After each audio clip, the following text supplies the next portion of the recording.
Kibeni, the Director of Public Prosecution, to present a complainant, Mr. Kuyaka Lorot, of land number LR/S450B/Kapenguria in the case against the state. Hapa inaleta shida tuzi. Naona serikali inataka kutunyang'anya, lakini sasa tunasema vile ilikuwa iendelee, hatutaikubali iende vile wanahitaji, sababu shamba ni kama eka 1,100. Sasa hii shamba itakuja kuleta shida sababu tukigawanya, tuko na family, tuko na ng'ombe. Sasa ng'ombe itakosa bahali ya kukula na sisi ni watu ya kutembea na ng'ombe.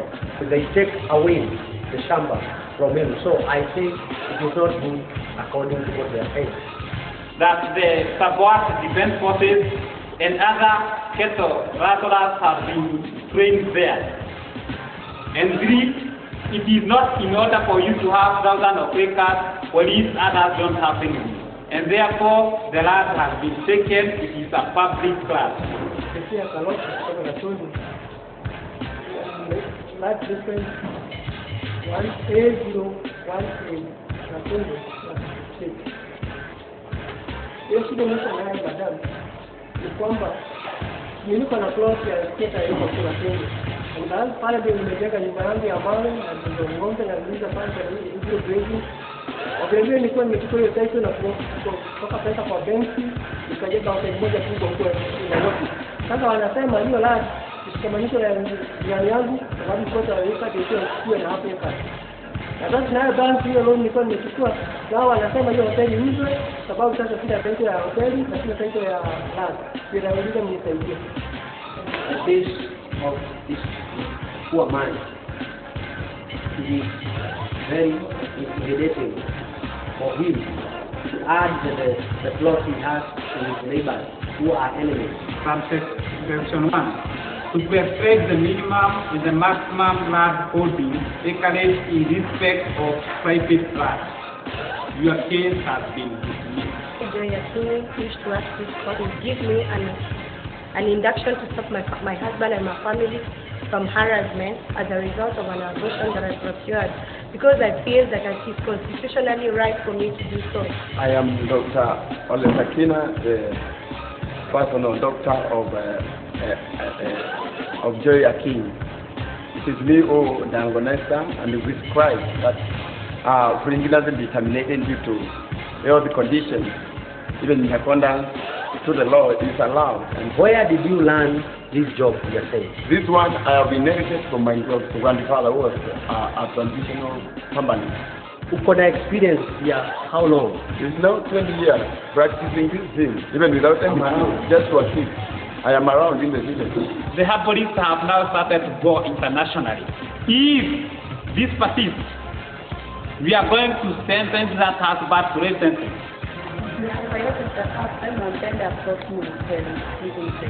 Niko na shida mbele ya koti, nilishikwa nikihubiri last Saturday.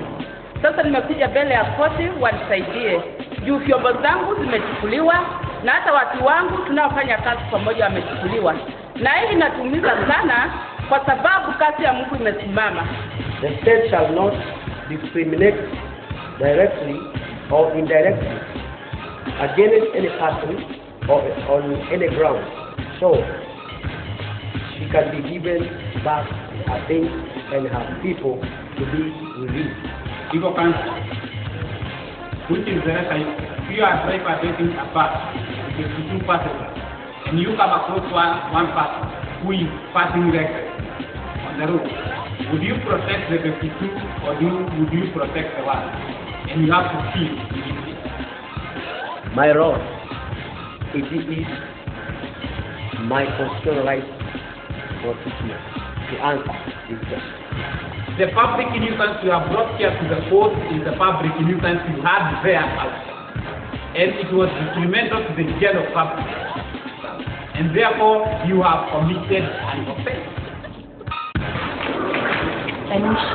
Mimi kama Tobu Imanyara naomba kwamba taambia mahakama hii ukweli mtupu na ukweli mtupu, ewe Mwenyezi Mungu nisaidie. Naomba hii mahakama kwa sababu katika hivi majuzi zaidi ya watoto 600,000 ama 1,600 wamepewa vibali ama stakabadhi za kuzaliwa, na kulingana na vile tumechunguza ni kwamba hawa si wazaliwa wa nchi yetu ya Kenya. My learned friend Manyara, how can you tell these courts that these people, they are not Kenyan? Your Honor, I'm going to reply to my learned friend because Article 14(4) of this Constitution states clearly that any child found within Kenyan border who is presumed to be 8 years of age will automatically become a citizen. It is in the Constitution, and that's why I'm quoting. You do understand that according to the Constitution of the land, Section 14, Subsection 4, a child found in Kenya who is or appears to be, you can also appear to be less than 8 years of age and whose nationality and parents are not known. Also note that the parents are not known. I don't know whether you have established the parents of those children we are talking about. Is presumed to be a citizen by birth. So you understand the law and you want to confuse this court. In that regard, Janjaweed, Al-Shabaab, Lordesi's army will bring millions of children within our borders, and they will all be presumed to be 8 years and that they don't have parents, and as a result they'll acquire Kenya citizenship and they become a Kenya citizen, and after 10 years they acquire ID card, and as a result they'll vote a militia government in this country. Do you conductors of faith know that they are bringing children, or where are you getting this evidence from? In fact, you have a case plan. I think it is discriminating other religions because it's not only Muslims who are in this country. I therefore declare all other religions null and void. You could have understood it for your past, but now because it is replaced, you have suffered.